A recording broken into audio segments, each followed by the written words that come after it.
Okay, on this video today, I'm going to go more in depth over the different parts of the lathe.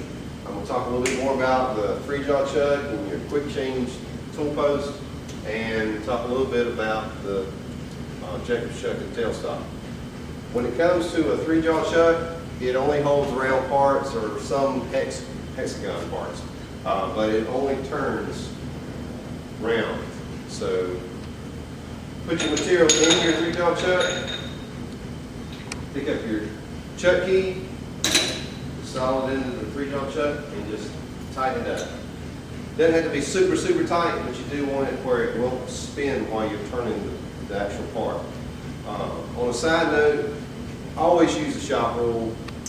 It's either in your hand using it or on the headstock sitting there. I was almost killed by one of these when I was 17 years old. I was in a student shop and a friend of mine just forgot and left it in the 3-jaw chuck. He fired up the lathe, it spun out, but fortunately for me, it spun out and hit a piece of metal, extra piece of metal that my professor put on each back of each lathe. And if it hadn't, it would have hit me in the head because the metal was right here, right behind my head when it stopped. So make sure that you use the shop rule in your hand, using it, or on the machine.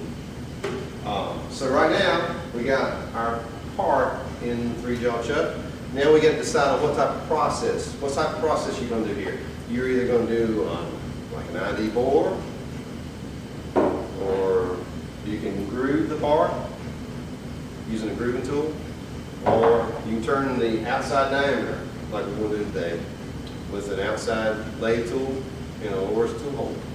So you put your quick change tool holder in the tool holder, you tighten it up, you move your X and your Y axis, or your X and Z axis. This is your Z axis and this is your X axis, close to your part.